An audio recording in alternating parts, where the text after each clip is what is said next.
পিরোজপুরের হাতে ভাজা মুড়ির ঐতিহ্য দীর্ঘদিনের। সারা বছর ব্যস্ততা একটু কম থাকলেও রমজানে ব্যস্ততা বেড়ে যায় এই পেশায় জড়িতদের।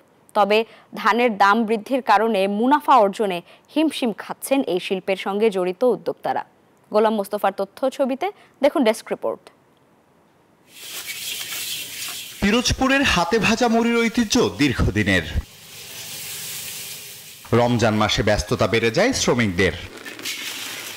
এই ঈদে জামা জুতো অ্যাক্সেসরিজের ডিসকাউন্ট।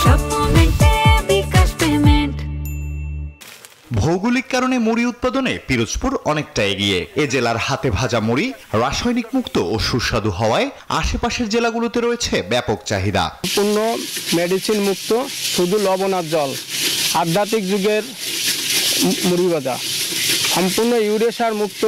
এইখান থেকে মুড়ি কিনে নিয়ে বেশি বাড়ি অন্যান্য হাটে 110 টাকা কিনে নিয়ে 30 টাকা করে বেশি। মিলের মুড়ির চেয়ে এই মুড়িটা খরচ বেশি, যার কারণে এরা কম দামে বিক্রি করতে পারছে না, যার কারণে এই শিল্পটা আস্তে আস্তে বিলুপ্ত হতে চলছে। সময়ের সঙ্গে তাল মিলিয়ে আধুনিক প্রযুক্তি মেশিনে ভাজা মুড়ি বাজার দখল করায় হাতে ভাজা মুড়ির চাহিদা আগের থেকে কিছুটা কমেছে। তাই আগের তুলনায় হ্রাস পেয়েছে এই শিল্পের উদ্যোক্তার সংখ্যাও। হাতে তৈরি কারিগররা এখনো আছে, তো সেই সাথে প্রায় জেলার মধ্যে 15-20টা মুড়ি কারখানা হয়েছে। আর হাতে তৈরি মুড়িটা হচ্ছে একটু অথেন্টিক। হাতে ভাজা মুড়ি শিল্পকে টিকিয়ে রাখতে সব ধরনের সহায়তা ও পরামর্শ দিয়ে থাকে বিসিক। হাতে ভাজা মুড়ি নিয়ে অনেক লোক কাজ করতেছেন। এই শিল্পের প্রসারের জন্য বিসিক দীর্ঘদিন ধরে কাজ করে আসছে।